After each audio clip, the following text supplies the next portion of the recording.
Good morning, Standard 5 children. In the last video, we had discussed pronoun Sarvanam. Today I will teach you a new lesson book from Hindi Vyakaran, chapter विशेषण adjective. बच्चों, इससे पहले पिछली कक्षाओं में आप संज्ञा और सर्वनाम के बारे में पढ़े थे कि किसी व्यक्ति, वस्तु, स्थान या भाव के नाम को संज्ञा कहते हैं और इन्हीं नामों के स्थान पर जिन शब्दों का प्रयोग करते हैं उन्हें सर्वनाम कहते हैं, और जो शब्दों संज्ञा अथवा सर्वनाम की विशेषता बताते हैं उन्हें हम क्या कहते हैं? विशेषण कहते हैं। यहाँ देखिए, एक उदाहरण दिया हुआ है, कुछ वाक्य दिए गए हैं। जैसे, ये मेरे दादाजी हैं, मेरे दादाजी की आयु 60 वर्ष है, उनका कद लंबा तथा रंग गोरा है, वे बहुत दयालु हैं, वे विद्वान व्यक्ति हैं, उनके 4 मित्र हैं, सभी शाम को बगीचे में जाते हैं, वहाँ क्यारियों में लाल पीले फूल हैं, बगीचे में हरे भरे पेड़ हैं, वहाँ की हवा ठंडी रहती है, बगीचा सबको अच्छा लगता है। ऊपर लिखे अनुच्छेद में ऊपर लिखे लाल अक्षर वाले शब्द दादाजी की विशेषता या गुण बताने वाले अनेक शब्द हैं, जैसे 60, लंबा, गोरा, दयालु, विद्वान, 4 आदि। फूलों की विशेषता है लाल पीले, पेड़ हरे भरे हैं, हवा ठंडी है। ये शब्द बता रहे हैं कि कौन कैसा है। 60 और 4 संख्या बता रहे हैं। ये सभी शब्द संज्ञा के गुण या विशेषता बता रहे हैं, अतः ये विशेषण शब्द हैं। परिभाषा: जो शब्द संज्ञा या सर्वनाम शब्दों की विशेषता या गुण बताते हैं उन्हें विशेषण कहते हैं। जैसे सुंदर, अच्छा, रसीला, नमकीन, ऊंचा, चतुर, भोला, कोमल आदि। विशेषण की पहचान के लिए संज्ञा के बारे में कैसा या कितना लगाकर प्रश्न किया जाता है। प्राप्त उत्तर विशेषण होता है। जैसे काला कुत्ता, सुंदर लड़की, 5 आदमी आदि।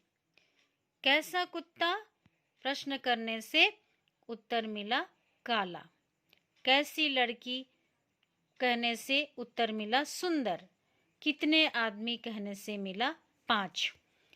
तो इस प्रकार विशेषण शब्द की पहचान के लिए आपको कैसा और कितना लगाकर प्रश्न पूछना पड़ता है।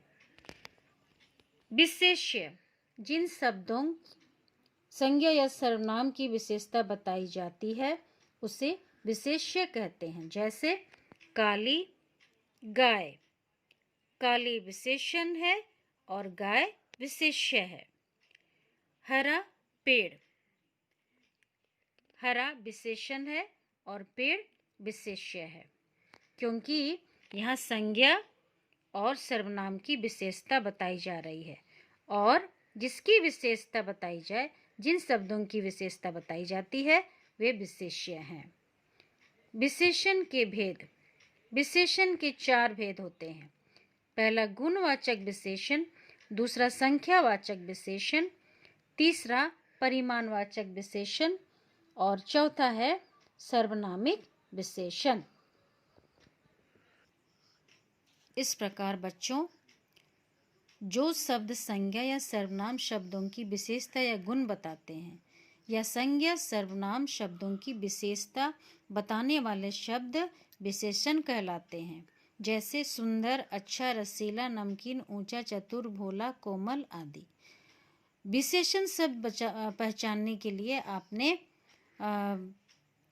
क्या और कितना लगाकर प्रश्न किया, तथा जिन संज्ञा या सर्वनाम शब्दों की विशेषता बताई जाती है उसे विशेष्य कहते हैं। विशेषण का पहला भेद है गुणवाचक विशेषण।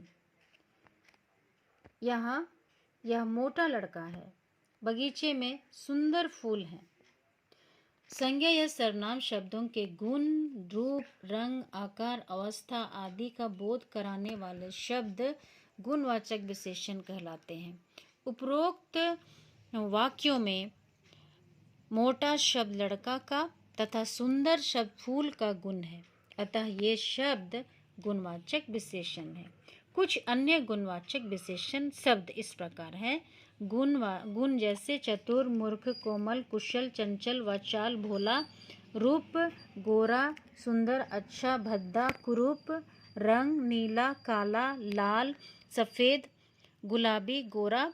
आकार मोटा, पतला, लंबा, छोटा, गोल, बड़ा, ऊंचा। अवस्था बीमार, युवा, कमजोर, स्वस्थ। इस प्रकार बच्चों इन उदाहरणों को आप ध्यान से पढ़ लीजिएगा।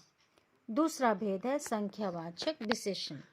संज्ञा या सर्वनाम शब्दों की संख्या संबंधी विशेषता बतलाने वाले शब्द संख्यावाचक विशेषण कहलाते हैं। जैसे 4 लड़के खेल रहे हैं, कुछ लोग आ रहे हैं। इन वाक्यों में 4 शब्द लड़कों की तथा कुछ शब्द लोगों की संख्या बता रहे हैं, इसलिए ये संख्यावाचक विशेषण है। कुछ अन्य संख्यावाचक शब्द 40, 10, दूसरा, पांचवा, पहली, बहुत आदि। संख्यावाचक विशेषण 2 प्रकार के होते हैं। पहला निश्चित संख्यावाचक, अनिश्चित संख्यावाचक। जैसे ये 4 फल हैं, 4 निश्चित संख्या को बता रहा है। उसी प्रकार यहाँ अनेक पेड़ हैं, अनेक शब्द अनिश्चित संख्या के बारे में बता रहा है। तो इस प्रकार निश्चित संख्यावाचक के उदाहरण परिभाषा है। जो विशेषण शब्द निश्चित संख्या का बोध कराते हैं उसे निश्चित संख्यावाचक विशेषण कहते हैं। जैसे 10, 5, पहला, पांचवा, सैकड़ों आदि। अनिश्चित संख्यावाचक जो विशेषण शब्द निश्चित संख्या का बोध नहीं कराते हैं उन्हें अनिश्चित संख्यावाचक विशेषण कहते हैं। जैसे कुछ, कई आदि। परिमाणवाचक विशेषण जो शब्द संज्ञा शब्दों का नाप और तोल बताते हैं उन्हें परिमाणवाचक विशेषण कहते हैं। जैसे यहाँ 5 मीटर कपड़ा है, मुझे 2 लीटर दूध दे दो। इन वाक्यों में 5 मीटर कपड़े का माप तथा 2 लीटर दूध का माप बता रहा है, इसलिए ये परिमाणवाचक विशेषण है। परिमाणवाचक विशेषण के भी 2 और भेद होते हैं। निश्चित परिमाणवाचक, अनिश्चित परिमाणवाचक। निश्चित परिमाणवाचक विशेषण जो विशेषण शब्द निश्चित माप तोल बताते हैं उसे निश्चित परिमाणवाचक विशेषण कहते हैं। जैसे 5 मीटर, 10 किलो, 100 ग्राम, 1 लीटर आदि। ये निश्चित संख्या के बारे में, निश्चित परिमाण के बारे में बता रहे हैं। अनिश्चित परिमाणवाचक विशेषण जो विशेषण शब्द निश्चित माप तोल नहीं बताते हैं उसे अनिश्चित परिमाणवाचक विशेषण कहते हैं। जैसे थोड़ा, कुछ, बहुत सा, ढेर सा आदि। यदि मैं कहती हूँ कि पेड़ में कुछ पक्षी बैठे हैं तो कुछ अनिश्चित संख्या के बारे में बता रहे हैं। तो विशेष नोट आपके लिए यहाँ दिया है जिन्हें गिना जा सकता है, जैसे किताब, घर, पेड़, गाड़ी आदि, उनके लिए संख्यावाचक विशेषण प्रयुक्त होते हैं। जिन्हें गिना नहीं जा सकता, केवल मापा या तौला जा सकता है, जैसे दूध, तेल, घी, चावल, आटा, कपड़ा आदि के लिए परिमाणवाचक विशेषण का प्रयोग होता है। बच्चों, यहाँ आपके लिए एक महत्वपूर्ण प्रश्न उठता है कि संख्यावाचक विशेषण और परिमाणवाचक विशेषण में क्या अंतर है? आपको लिखना है। जिन्हें गिना जा सकता है वे संख्यावाचक विशेषण हैं, जैसे घर, पेड़, किताब आदि।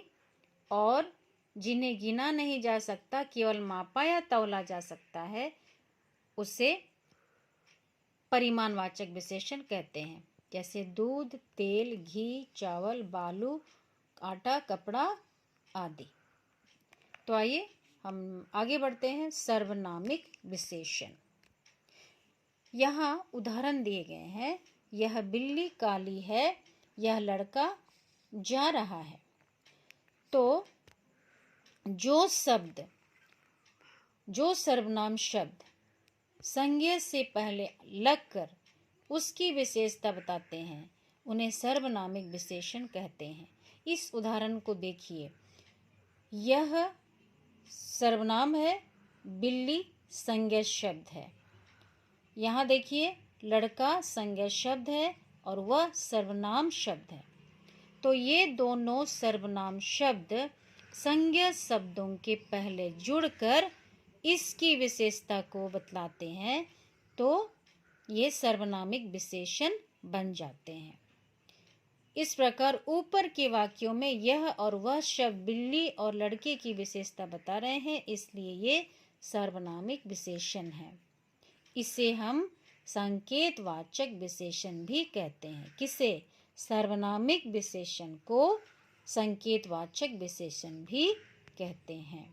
तो आइए बच्चों, हम विशेषण बनाना सीखेंगे। कुछ शब्द मूल रूप से तो विशेषण होते हैं और कुछ विशेषण शब्द संज्ञा शब्दों में उपसर्ग तथा प्रत्यय जोड़कर बनाए जाते हैं, जैसे संज्ञा प्रत्यय विशेषण नमक, ईन प्रत्यय नमकीन विशेषण। झगड़ा आलू प्रत्यय जुड़ने से बना झगड़ालू। दुख ई प्रत्यय दुखी। राष्ट्र संज्ञा शब्द या प्रत्यय जुड़कर बना राष्ट्रीय। उपसर्ग संज्ञा विशेषण स उपसर्ग बल संज्ञा सबल विशेषण। इस प्रकार बच्चों दिए गए इन उदाहरणों को आप पढ़ लीजिएगा। आइए हम देखते हैं संज्ञा शब्दों से विशेषण बनाना। ये संज्ञा शब्द हैं, जैसे कृपा, दया, घर, समाज, देश आदि। विशेषण शब्द है जो कि प्रत्यय जुड़ने से बने हैं। कृपालु, दयालु, घरेलू, समाज, सामाजिक, देश, देशी, दान, दानी आदि। उसी प्रकार संज्ञा शब्द हैं भूख, प्यास, गुण, चाचा, चमक आदि। एंड इसमें प्रत्यय जोड़ देने से, जैसे अक्कड़ प्रत्यय है, सा प्रत्यय है, वान प्रत्यय है, क्योंकि प्रत्यय किसी भी मुख्य शब्द के अंत में जुड़कर उसकी विशेषता लाते हैं। तो इस प्रकार भूख से भूखा, भुक्कड़, प्यास, प्यासा, गुण, गुणवान आदि। तो इन उदाहरणों को आप ध्यान से पढ़ लीजिएगा। उम्मीद है आपको यह चैप्टर समझ में आ गया होगा और अगली कक्षा में हम इसके प्रश्नोत्तरों को लिखेंगे। धन्यवाद।